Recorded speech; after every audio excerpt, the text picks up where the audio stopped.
చంద్రశేఖరరావు గారు, మీరు మంత్రి పదవి దక్కని కారణంగానే తెలుగుదేశం నుంచి బయటకు వచ్చి తెలంగాణ రాష్ట్ర నినాదాన్ని ప్రారంభించారని ఒక ప్రధానమైన విమర్శ మీద ఉంది. దీనికి మీ సమాధానం ఏంటి? తెలంగాణ కోసం ఎప్పుడు ఎవరు మాట్లాడినా వారి మీద ఏదో నిపం పెట్టడం అనేది ఈ తెలంగాణ వ్యతిరేకులకు బాగా అలవాటైనటువంటి అంశం. ఈ విషయం తెలంగాణ ప్రజలు కూడా బాగా తెలుసు. నేను ఉన్నటువంటి పదవి కూడా నేను తెలంగాణకు వచ్చిన రోజుల్లో క్యాబినెట్ ర్యాంక్ పదవి. క్యాబినెట్ ర్యాంక్ పదవితో పాటు ఇంకా అప్పటికి ఆనాటికి 4 సంవత్సరాల పాటు ఉన్నటువంటి ఎమ్మెల్యే పదవిని కూడా తృణప్రాయంగా నేను త్యజించి రాజీనామా చేసి వచ్చిన తర్వాత ఇంకా ఇది అర్థం లేని వాదన. అంటే మంత్రి పదవిని అనుభవిస్తున్న సమయంలో తెలంగాణ గురించి అసలు మాట్లాడకుండా ప్రజల ముందు కానీ మీడియా ముందు కానీ హఠాత్తుగా తెలంగాణ నినాదం, తెలంగాణ ప్రాంత ప్రజల సమస్యలు మీకు గుర్తు రావడం ఎంతవరకు సమంజసమైందంటే? నేను కేబినెట్ మినిస్టర్గా చంద్రబాబు నాయుడు గారి కేబినెట్లో ఉన్నప్పుడు చాలా స్పష్టంగా చెప్పింది ఏమిటంటే, తెలంగాణకు అన్యాయం జరిగిన మాట పూర్తి స్థాయిలో వాస్తవం, నిజము. అయితే దానికి కారణం చంద్రబాబు నాయుడు గారు కాదు, ఈయన ఇప్పుడే ముఖ్యమంత్రి అయ్యారు, ఈయన నేను బాగా చేస్తానని అంటున్నారు, ఈయన మనమంతా కూడా అవకాశం ఇవ్వాలి. ఒకవేళ ఈయన కూడా చేయటంలో విఫలమైతే తెలంగాణ ఉద్యమంలో అందరికన్నా ముందు నేను జాయిన్ అవుతానని చెప్పిన స్టేట్మెంట్ ఇచ్చాను యాజ్ ఎ కేబినెట్ మినిస్టర్. నిన్న మొన్న జరిగిన సమావేశాల్లో కూడా మీరు ఆంధ్ర పాలకుల వల్ల తెలంగాణ ప్రాంతం వెనకబడిపోతుందని చెప్పారు. కానీ ప్రస్తుతం రాష్ట్రంలో ఉన్న పరిస్థితి చూస్తే రాష్ట్ర ముఖ్యమంత్రి రాయలసీమ ప్రాంతానికి చెందిన వ్యక్తి, కాంగ్రెస్ పార్టీ రాష్ట్ర శాఖ అధ్యక్షుడు ఎం సత్యనారాయణరావు ఆయన తెలంగాణకు చెందిన వ్యక్తి, సిఎల్పీ నాయకుడు వైఎస్ రాజశేఖర రెడ్డి కూడా రాయలసీమ ప్రాంతానికి చెందిన వ్యక్తి. ముఖ్యమంత్రి చంద్రబాబు నాయుడు వెనక ఉన్న మంత్రులు ఎవరైతే ప్రధానమైన మంత్రులు ఉన్నారో, దేవేంద్ర గౌడ్ కావచ్చు, పోచారం కావచ్చు, కడియం శ్రీహరి కావచ్చు, వీరంతా తెలంగాణ ప్రాంతానికి చెందినవారు. ఆంధ్ర ప్రాంతానికి ప్రాతినిధ్యం తగ్గిపోయిందని ఆంధ్ర ప్రాంత రాజకీయ నాయకులు చాలా విచారిస్తున్న సందర్భం ఇప్పుడు మన ముందుంది. మీరు ప్రస్తుతం ఆంధ్ర పాలకుల పాలన కొనసాగుతుందని మీరు ఏ విధంగా అనుకుంటున్నారు? ఆంధ్ర పాలకులు మొదటి నుంచి జరుపుతున్న కుట్రలో రాయలసీమను ఆంధ్రను వేరు చేసి చూపించే తెలివితేటలు ఏవైతున్నాయో తెలంగాణ వాళ్ళను బురిడీ కొట్టించడానికి, మోసం చేయడానికి వేసినటువంటి ఎత్తుగడ ఇది. ఆంధ్ర రాయలసీమ వేరు కాదు. ఎరిస్టువైల్ ఆంధ్ర స్టేట్ యొక్క రాజధాని కర్నూలు పట్టణం. అదంతా కూడా మద్రాసు ఉమ్మడి రాష్ట్రం నుంచి విడిపడ్డటువంటి ప్రాంతం తప్ప ఈ ఆంధ్రాను రాయలసీమను వేరు చేసి కాకి లెక్కలు చూపి గందరగోళం చేయటం. చంద్రశేఖరరావు గారు, మీరు చెప్తున్నారు ఆంధ్ర ప్రాంతం, రాయలసీమ ప్రాంతం రెండు కలిసే ఉన్నాయి, రెండు వేర్వేరు ప్రాంతాలుగా అర్థం చేసుకోవద్దని. డెఫినెట్ గా తెలంగాణ ప్రాంతం అంటే నిజాం పరిపాలనలో ఉండి వెనకబాటుతనానికి గురైన ప్రాంతాన్ని తెలంగాణ ప్రాంతం గుర్తించాల్సి ఉంటుంది. ప్రస్తుత 10 జిల్లాలు తెలంగాణ ప్రాంతం, మిగిలిందంతా కూడా ఆంధ్ర రాష్ట్రం. అయితే ఏదైతే మీరు రాయలసీమ ప్రాంతం అంటున్నారో, రాయలసీమ ప్రాంతంలోనూ ఆంధ్ర రాష్ట్రంలో ఉత్తరాంధ్ర సంబంధించి, అదేవిధంగా దక్షిణాంధ్ర సంబంధించి అనేక జిల్లాల్లో కూడా తీవ్ర దుర్భిక్ష పరిస్థితులు ఉన్నాయి. ప్రజల పేదరికాన్ని, సమస్యలను ఎదుర్కొంటున్నారు.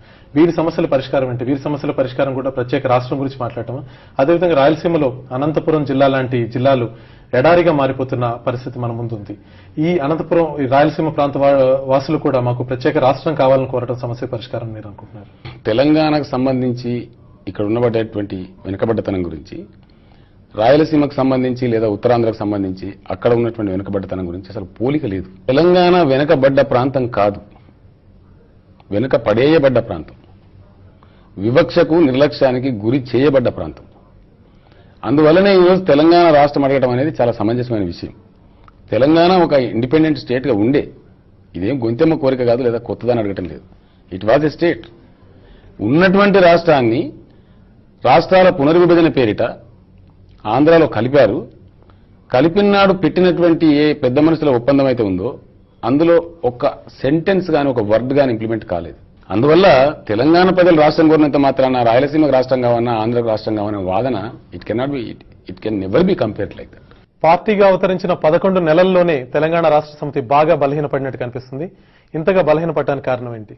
వాస్తవానికి మేము పార్టీగా, పొలిటికల్ పార్టీగా రిజిస్ట్రేషన్ చేసుకున్నప్పటికీ, అవసరం రీత్యా చేసుకున్నప్పటికీ ఇది ఉద్యమం అండి. సక్సెస్ఫుల్ మూమెంట్స్ ఎప్పుడు కూడా వాటికి దశలుంటాయండి. సన్నాహక దశ, భావవ్యాప్తి దశ, మాధ్యమిక దశ, అంత్యదశ, ఇట్లా ఉంటుంది. తెలంగాణ చుట్టూ అల్లుకొని ఉన్నటువంటి చీకటి ఏదైతే ఉండనో, తెలంగాణ రాష్ట్ర ఏర్పాటుకు సంబంధించి కల్పించబడ్డటువంటి అపోహలు, అనుమానాలు ఏవైతే ఉండనో, ఆ చీకటి పొరల్లో నుంచి మేము బయటికి రావాలి. దానికోసం which is the best time, which is the best opportunity అనే దాన్ని మేము చాలా దీర్ఘకాలం, కొన్ని వందల వేల గంటల తరబడి డిస్కస్ చేసి ఎన్నికలను వేదికగా చేసుకుని మేము వచ్చాం. పార్టీ పెట్టిన నుంచి ఎంసీహెచ్ వరకు ఫలితాలతో నిమిత్తం లేకుండా ఎన్నికల ద్వారా మేము ఆశిస్తున్నది ఏంది? ఆర్గనైజేషన్ క్రియేట్ చేయాలని మా ఆశ. తెలంగాణ కోసం, తెలంగాణ నలుచెరగుల ఏకకాలంలో సైమల్టేనియస్ గా శ్రేణులను పుట్టించడం కోసం మేము అవలంబించిన వ్యూహం అది, ఎత్తుగడ. సపోజ్ మొన్న ఎంసీహెచ్ ఎన్నిక జరిగిందండి. ఎక్కడో గుంజారాజు డివిజన్లో నేను ఎవరినో ఒక ఆయన్ని పిలిచి తమ్ముడు మీరు తెలంగాణ కోసం పనిచేయండి, ఒక 4 లక్షలు ఖర్చు పెడతారండి ఈ రోజుల్లో? అదే ఒక పార్టీగా ఒక హోప్ ఇచ్చి, ఒక రైజ్ చేసి, ఒక కాజ్ కటాచ్ చేసి, ఇదిగో నేను టికెట్ ఇస్తాను మీరు కంటెస్ట్ చేయండి అంటే ఆయన ఎనర్జీ, ఆయన సినర్జీ, ఆయన బంధువులు, ఆయన క్లాస్మేట్స్ అందరూ ఇన్వాల్వ్ అయ్యారు. అది మేము అవలంబించిన వ్యూహం, ఎత్తుగడ. నాకు పూర్తి స్థాయి సంతృప్తి ఉంది. We have succeeded like anything. ఆ రకంగా మేము సన్నాహక దశను ఇప్పుడిప్పుడే అధిగమిస్తున్నాం. ఇప్పుడు సెకండ్ స్టేజ్లో భావవ్యాప్తి దశకు పోతాం. That is the strategy. Municipal ఎన్నికల ఫలితాల్లో మీ పార్టీ చవిచూసిన ఘోర పరాజయం కానీ, మీరు ఎమ్మెల్యేగా సిద్దిపేటలో ఎన్నికైన తర్వాత అక్కడ జరిగిన ఎంపీటీసీ ఎన్నికలో మీరు గతంలో గెలుచుకున్న స్థానాన్ని తిరిగి తెలుగుదేశం కైవసం చేసుకోవడం కానీ, ఇది మీ పరాజయంగా మీరు భావించట్లేదా? 3 కోట్ల మంది తెలంగాణలో మీరు ఎవరినన్నా అడగండి, తెలంగాణ వద్దన వాడు మీకు కనిపించడు. తెలుగుదేశం పార్టీలో కేబినెట్ మంత్రిగా ఉన్నటువంటి వ్యక్తిని కూడా మీరు పర్సనల్గా అడగండి, తెలంగాణ రావాల్సిందే, వస్తే మంచిదే అని అంటారు తప్ప. నంబర్ 2, నేను రిపీటెడ్గా చెప్తున్నది ఏంటంటే, పంచాయతీరాజ్ ఎన్నికల నుంచి మొత్తం స్థానిక సంస్థలన్నీ కూడా వరుసగా పోటీ చేసింది to create organisation simultaneously all over Telangana. ఎవరినో ఇద్దరిని కార్పొరేటర్ చేయడానికో, 4 జిల్లా పరిషత్ చైర్మన్ చేయడానికో, 10 మందిని మండలాధీశులు చేయడానికో టీఆర్ఎస్ పుట్టలేదు. పదవుల కోసమే టీఆర్ఎస్ అనుకుంటే నేనే నా పదవులన్నీ బజార్లో పడేసి వచ్చాను. చంద్రశేఖరరావు గారు, మీరు ఎన్నికలకే ప్రాధాన్యం ఇచ్చి ప్రజా సమస్యల కోసం చేపట్టవలసిన ఉద్యమాల్ని మర్చిపోయినట్టు కనిపిస్తుంది. ఎన్నికల రాజకీయాలకే పూర్తిగా అంకితం అయిపోయినట్టు కనిపిస్తుంది. ఉద్యమం అంటే రాళ్లెత్తి కొట్టడమో, బస్సులు కాల్చడమో, ఆందోళన చేయటమో కాదండి. అవసరాన్ని బట్టి, సందర్భాన్ని బట్టి ఇష్యూ బేస్డ్ ఫైట్ చేస్తా ఉన్నాం. ఉదాహరణకు మొన్న మెదక్ జిల్లాలో, నల్గొండ జిల్లాలో ఇంత ఉద్యమం మేము జరుపుతుంటే కూడా గవర్నమెంట్ అక్కడ ఒక 100, ఇక్కడ ఒక సుమారు 100 మంది టీచర్లని ఆంధ్ర ప్రాంతం నుంచి బదిలీ చేశారు 6 పాయింట్ ఫార్ములాకు విరుద్ధంగా. ఆ 2 జిల్లాల్లో కూడా బ్రహ్మాండంగా మేము పోరాటం చేశాం, బంద్ కాల్ ఇచ్చాం. గవర్నమెంట్ తోక ముడిచి జీవో విడ్రా చేసుకున్నారు. We had a success over there. ఇప్పుడు జిల్లాల వారీగా సమస్యలను గుర్తించి, ముఖ్యంగా జలాలకు సంబంధించి జరుగుతున్న మోసాన్ని విస్తృతంగా, ఉధృతంగా ఇప్పుడు మేము ప్రజల్లోకి తీసుకెళ్లబోతా ఉన్నాం. తెలంగాణలో పరిశ్రమలకు సంబంధించి నిజాం షుగర్ ఫ్యాక్టరీ అంశం చాలా ప్రధానమైంది. నిజాం షుగర్ ఫ్యాక్టరీ ప్రైవేటీకరణకు వ్యతిరేకంగా మీరు తీవ్రమైన ఆందోళన చేస్తామని ప్రకటించారు. దమ్ముంటే నిజాం షుగర్ ఫ్యాక్టరీలో టెండర్లు వేయాలని మీరు ఒక సవాల్ను కూడా విసిరారు. కానీ ఏదైతే టెండర్లు దాఖలు చేసే రోజుందో నవంబర్ 17వ తేదీన మీరు పూర్తిగా ఆ విషయాన్ని మర్చిపోయినట్టు కనిపించింది. టీఎస్ఎస్ చిన్న ప్రదర్శనతో సరిపుచ్చింది. టీఆర్ఎస్ నుంచి మాత్రం ఎటువంటి ప్రతిఘటన ఎదుర్కాలేదు. What we are fighting is a state fight. We do not want to fight a street fight. Nizam sugar ఫ్యాక్టరీని అమ్మవద్దని చెప్పి ఇక్కడెక్కడో టెండర్లు వేసే దగ్గర వెళ్ళి చొక్కాలు పట్టుకొని కాలర్లు పట్టుకోవడం కరెక్ట్ అప్రోచ్ కాదు. నిజాం షుగర్ ఫ్యాక్టరీ గురించి విస్తృతంగా మేము వెళ్ళినంత అసలు ఎవరు వెళ్ళాల. బోధన వెళ్లి దాదాపు 30,000 మందితో మేము సభ చేసి ఆ ప్రాంత రైతాంగంతో, ఎవరైతే నిజంగా దాంతో లింక్ అయి ఉన్నారో ఆ ప్రాంత ప్రజల మనోభావాలు ఏ విధంగా ఉన్నాయనేది అనేది ఒక పెద్ద పబ్లిక్ మీటింగ్ ద్వారా, పెద్ద ర్యాలీ ద్వారా బోధనలో ఎక్కడైతే ఫ్యాక్టరీ ఉందో అక్కడ మేము డిపిక్ట్ చేయించాం. చాలా పెద్ద కార్యక్రమం తీసుకున్నాం. నిజాం షుగర్ ఫ్యాక్టరీ రైతులకు తెలియదండి. నిజాం షుగర్ ఫ్యాక్టరీ గురించి ఎవరు ఎక్కువ పోరాటం చేశారన్నది దే నో ఇట్. కానీ నిజాం షుగర్ ఫ్యాక్టరీ పోరాటాన్ని పూర్తిగా పక్కన పెట్టినట్టు కనిపిస్తుంది ప్రస్తుతం. మీరు మేము పక్కన పెడతాం, ఎందుకంటే డెఫినెట్ గా తెగేదాకా లాగం కదండి ఏది కూడా. ఎవరైతే ప్రాస్పెక్టివ్ బిడ్డర్స్ ఉన్నారో వారితో మీరు టీఆర్ఎస్ మిలాఖత్ అయిన కారణంగానే ఆందోళన ముందుకు తీసుకెళ్లట్లేదని తెలంగాణ వాదులు ఆరోపిస్తున్నారు. దానికి మీ సమాధానం ఏంటి? ఇట్లాంటి తెలంగాణ వాదులు, ఆంధ్రవాదులు సృష్టించేటువంటి తెలంగాణ వాదులు అక్కడక్కడ ఉంటారండి తెలంగాణలో. అదే తెలంగాణ బలహీనత. ఇట్లాంటివన్నీ చేసేవాళ్ళు ఎవరైతే ఉంటారో వాళ్ళు ఆంధ్ర వాళ్ళ చేతుల్లో కీలు బొమ్మలు. మేము పెద్దగా పరిగణించం, దాన్ని సీరియస్గా తీసుకోం. ఎన్నికల సమరంలో వ్యూహాత్మకంగా వ్యవహరిస్తున్నాం, మా నినాదాన్ని ప్రజల్లోకి తీసుకెళ్ళడానికి ఎన్నికలను ఉపయోగించుకుంటున్నామని మీరు చెప్తున్నారు. కానీ ఎన్నికల్లో టీఆర్ఎస్ చాలా తప్పటడుగులు వేసినట్టు కూడా కనిపిస్తుంది. హైదరాబాద్ లో మేయర్ గా ఒక అభ్యర్థిని ప్రజల ముందు పెట్టి ఆ అభ్యర్థి వైదొలగిపోవడం, దాని మీద రకరకాల కథనాలు, ఊహాగానాలు కూడా ఆస్కారం ఇచ్చింది. మీ ప్రత్యర్థులు విమర్శలు చేయడానికి కూడా అవకాశం దొరికింది. హైదరాబాద్ లో ఏమాత్రం రాజకీయ చరిత్ర, తెలంగాణ పట్ల ఎటువంటి నిబద్ధత లేని వ్యక్తిని హఠాత్తుగా కేవలం ధనికుడన్న ప్రాతిపదిక మీద మీరు మేయర్ గా నిర్ణయించారని చెప్పి, తర్వాత మీరు అడిగిన డబ్బులు ఇవ్వని కారణంగా ఆ వ్యక్తి పోటీ నుంచి తప్పుకోవాల్సి వచ్చిందని చెప్పి ప్రచారం జరిగింది. ఎంతవరకు వాస్తవం?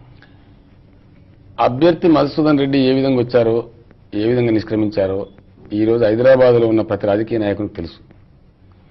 ఎవరు ఒత్తిడి వల్ల ఆయన నిష్క్రమించిండో కూడా అందరికి తెలుసు. ఒకవేళ ఆయనే మా అభ్యర్థి అని మేము ఫైనల్ చేసుకుని ఉంటే డెఫినెట్ గా ఆయన ఒక్కని చేత లేదా ఇంకొక డమ్మీ చేత మేము వేయించుంటాం. మేము 4 చేత ఫైల్ చేయించినాం. అప్పటికింకా మేము ఒక ఫైనాలిటీకి రాలా. ఆయన క్రెడెన్షియల్స్ సేమ్ ఎగ్జాక్ట్ మీరు చెప్పిన పాయింట్లోనే మాకు కూడా డౌట్ వచ్చి, ఈ ఎవరు ఏమిటి చాలా కొత్తగా వచ్చారు, ఉత్సాహం చూపించి వస్తా ఉన్నారు, పర్వాలేదు కానీ మరి చూద్దాం మనం ఇంకా తెలియాలని చెప్పి మేము ఒక పక్కన ఎంక్వైరీ మొదలుపెట్టి 4 చేత వేయించాం. కొత్తగా వచ్చిన వ్యక్తికి మేయర్ లాంటి కీలకమైన పదవి అప్పగించాలని మీరు నిర్ణయించడం? మా పార్టీ కొత్త పార్టీ కదా, మా పార్టీలో ఉన్న వాళ్ళందరూ కొత్త వాళ్ళే. ఇంకా రేపు చాలా మంది కొత్త వాళ్ళు వస్తారు, మాకు ఇస్తాం కదా, దానికి తప్పే ఉందండి.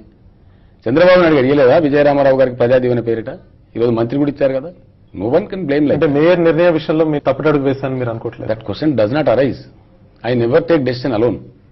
We have a committee, we have a trust group. బాగా డిస్కస్ చేసిన తర్వాత ఒక నిర్ణయానికి వస్తుంది తప్ప పరిస్థితులకు అనుగుణంగా I can never take a decision alone. How can I take? కానీ మీరు చంద్రబాబు నాయుడు నుంచి చాలా స్ఫూర్తి తీసుకుని ఏక వ్యక్తి నాయకత్వంలో పార్టీని నడిపిస్తున్నారు. ఒక రకమైన నియంతలాగా పార్టీని ముందుకు తీసుకెళ్తున్నారు విమర్శ ఉంది. ఎవరైతే మీ పార్టీ నుంచి బయటకు వెళ్లారో వీళ్ళంతా ఈ విమర్శ చేస్తున్నారు. దీనికి మీ సమాధానం ఏంటి? కొంతవరకు అది కరెక్ట్, ఐ అగ్రీ. ఎందుకంటే ఈసారి ఎట్టి పరిస్థితుల్లో తెలంగాణ నినాదం ముందుకు పోవాలి తప్ప వెనక్కి పోకూడదు. ఆ కమిట్మెంట్, ఆ ప్రొఫెషనలిజం, ఆ తపన, ఆ పట్టుదల at any cost Telangana should not be undermined now. That's my commitment. And నేను తెలంగాణ కోసం వచ్చింది, ఆఫ్టర్ ఆల్ నా political career I don't mind. I have shared so much in politics. 5 సార్లు నేను శాసనసభ్యునికి వచ్చాను. మచ్చలేని రాజకీయ జీవితం గడిపాను. నేను మంత్రి చేశాను, డిప్యూటీ స్పీకర్ చేశాను, జిల్లా ప్రెసిడెంట్గా, రాష్ట్ర పార్టీ కార్యదర్శిగా అన్ని రకాలుగా నేను పనులు చేశాను. నాకు ఆ తృప్తి ఉంది. నా రాజకీయ క్యారియర్ కాకుండా నా జీవితాన్నే టోటల్గా తెలంగాణ రాష్ట్ర సాధన కోసం అంకితం చేసి నేను బయటకు వచ్చాను. కాబట్టి కొన్ని ఇష్యూస్లో నేను కాంప్రమైజ్ కాను. కానీ మీ నాయకత్వానికి ఎక్కడ భంగం కలుగుతుందో అని ఎమ్మెల్యేలు, మిగతా పార్టీలకు చెందిన ఎమ్మెల్యేలు కూడా మేము వచ్చి మీ పార్టీలో చేరతామన్నా వద్దొద్దు రావద్దని చెప్పి దూరంగా పెడుతున్నారని ఒక విమర్శ ఉంది. ఏ పార్టీ వారండి? భారతీయ జనతా పార్టీకి చెందిన ఎమ్మెల్యేలు కావచ్చు, రావుల రవీంద్రనాథ్ రెడ్డి గారు కావచ్చు, టీఆర్ఎస్ లో చేరతానంటే మీ ఆధిపత్యానికి పార్టీలో భంగం కలిగిస్తుందని ఆయన దూరంగా పెట్టారని విమర్శ ఉంది. దీనికి రవిప్రకాష్ గారు తెలంగాణ రాష్ట్ర సమితిలో చేరతామని చెప్పి చాలా మంది వచ్చారు ఇనిషియల్ స్టేజ్లో కూడా. వచ్చిన వాళ్ళందరినీ కూడా మేము చేర్చుకోమండి. దానికి కారణాలు ఉంటాయి. తెలంగాణ ఉద్యమం ఏ పరిస్థితులలో కూడా ఈసారి అండర్మైన్ కాదు కాబట్టి మేము డెఫినెట్ కొన్ని జాగ్రత్తలు తీసుకుంటాం. రావుల రవీంద్రనాథ్ రెడ్డి గారు లాంటి వ్యక్తులు, లేదా వారితో పాటు నరేంద్ర గారు కానీ ఇతర మిత్రులు కానీ, I want to make it very clear. A NDA అయితే ఈరోజు మా ఎజెండాలో తెలంగాణ లేదు అంటున్నదో, ఏ భారతీయ జనతా పార్టీ అయితే 1 vote 2 states అని స్లోగాన్ ఇచ్చి ఈరోజు తెలంగాణ ప్రజలను మోసగించింది, అట్లాంటి ఎన్డీఏ గవర్నమెంట్ను హెడ్ చేస్తున్నటువంటి భారతీయ జనతా పార్టీ అధికారంలో ఉంటే వారికి సపోర్ట్ చేస్తూ తెలంగాణ అంటే ఎవరైనా నమ్ముతారండి? మీరు తెలంగాణ ఎన్డీఏ సపోర్టర్సా? మీరు ఎన్డీఏకి సపోర్ట్ చేస్తారు, చంద్రబాబు నాయుడు గారు ఎన్డీఏకి సపోర్ట్ చేస్తారు. Then how come you Telangana? అసలు మీరు ఎంతవరకు ఉంటారో, మీరు ఎందుకు పెట్టుకున్నారో టీఎస్ఎస్ ఏంటో ఎవరికి తెలియాలా? ఏ విధంగా నమ్మగలుగుతామండి? అంటే టీఎస్ఎస్ పెట్టకపోయే ముందే మీరు మీ పార్టీలో చేరాలన్న ఆసక్తిని దూరం చేసుకున్నారు. Not at all. They have never come to me. మాతో ఇప్పుడు చర్చలో వాళ్ళు పాల్గొనలేదు, అడగలేదు. అట్లా చేరుతామంటే మేము వెల్కమ్ చేసి ఉండేవాళ్ళం. నేను చెప్తున్నది ఒకటేనండి, 2 గుర్రాల స్వారీ కుదరదు. తెలంగాణ అనే ప్రతివాడు తెలంగాణ చొక్కా దొరుకుని స్టేట్గా రావాల్సిందే తప్ప, నిన్న మొన్న కూడా మేము విశ్వ హిందూ పరిషత్ సపోర్ట్ చేస్తామని చెప్పారు టీఎస్ఎస్ వాళ్ళు. మీకు తెలంగాణ మనకి రామాలయం ఎందుకంటే నాకు అర్థం కాదు. తెలంగాణలోనే బోలెడు గాథలు బాధలు ఉంటే మనకెందుకు రామాలయం గొడవ? విశ్వ హిందూ పరిషత్ మనం సపోర్ట్ చేయడం ఎందుకు? ఇట్లాంటి మతవాద శక్తులతో మేము ఎట్లా ఉండగలుగుతామండి?